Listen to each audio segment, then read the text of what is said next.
Today's cake is awesome. Want to know how I get inspired to make my cake art? Today I'm gonna list some things that get me in the mood. The mood to make food. Art. I find it helpful to hear how other people get inspired to create, so hopefully my list of inspirations can help get you inspired to create. Let's all make stuff. But before I dive in, let me introduce myself. My name is Natalie Sideserf, and I make cakes that don't look like cakes. And today I'm gonna show you how I made a Nintendo Switch cake.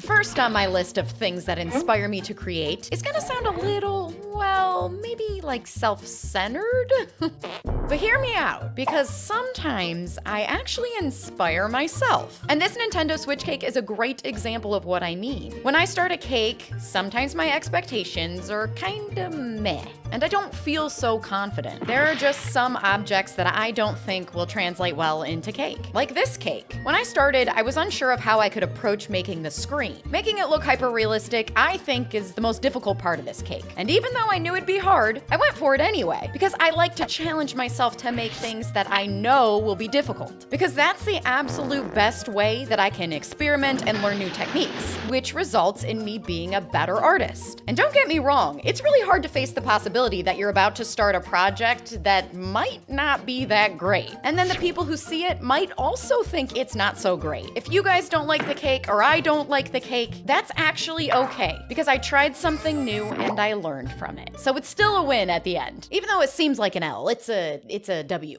But sometimes, when I try doing something that I'm not very sure about, the result is actually better than I could have ever imagined. Like with this cake. I really love the way that this Nintendo Switch cake turns out, you guys. I problem solved and I found a solution to my screen problem, and you'll see that in a little bit. So what's really wild is because this cake ended up being better than I thought it would be, it's got me so excited. Like, I want to make more cakes right now. I have literally inspired myself with my own work. This doesn't happen with every cake I make, but this one's got me excited. I can't wait to make more cakes for you guys. If you haven't subscribed, subscribe now. I post a new cake every week.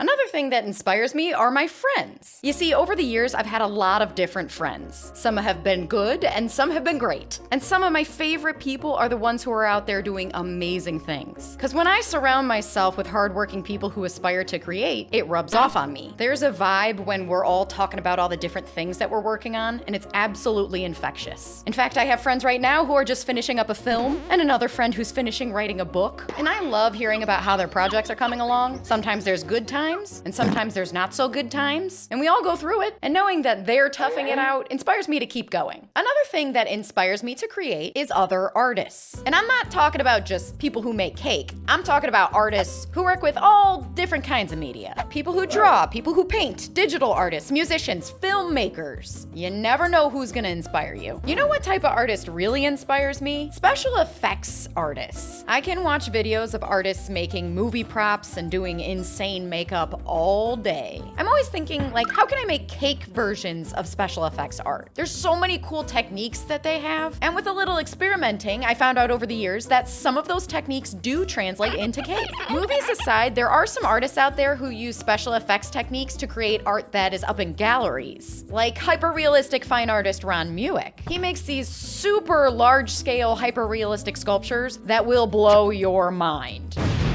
I learned about his work back in high school, and I am still insanely inspired by it. If I'm ever feeling uninspired, I just go look at his work, and a switch is flipped. I'm ready to create.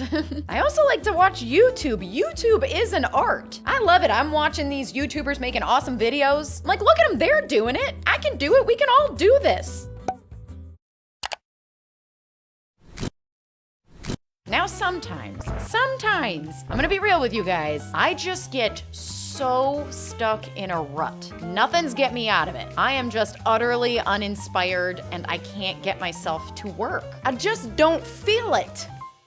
And when that happens, I just give myself some time. I don't get mad at myself. I don't start freaking out. Because the thing is, you're not always going to be on. You're not always going to be your best. And there's nothing worse than forcing yourself to try to create when you're just not feeling it. Because it shows in your work. When I try to force myself, not only do I get sluggish, but my work gets sloppy. And that just makes the issue worse. I just accept that today is not going to be a productive day, and I go on to do other things that get my mind off of it. And when I allow myself to have a little break, the next day typically I'm ready to go, and I'm back to it. Now on to the biggest, most important thing that inspires me, all of you! Your excitement and your appreciation for my work is the most inspiring thing to me. I don't know if you've noticed, but we've got a good group here. I read your comments and you have amazing feedback. You're very excited and passionate, just like I am. How could I not be inspired by that? I can tell that a lot of you are creators too. And I don't mean just fine art. Like, you can create a business. Like, out of thin air, you can do that. You can design your room. You can customize your shoes. You can create things in Minecraft.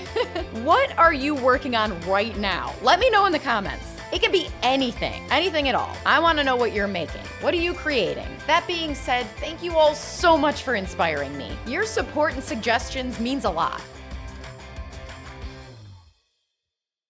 And there you have it, a Nintendo Switch cake. The cake that I thought was going to be horrible is actually not too bad. I really like it. Now I'm gonna ride this wave of feeling inspired until I run out of juice. Then I'll take a break and do it all over again. All right, let's cut the cake. If you like this video, please give it a like and subscribe to this channel for a new cake every week. I'll see you next week for another cake.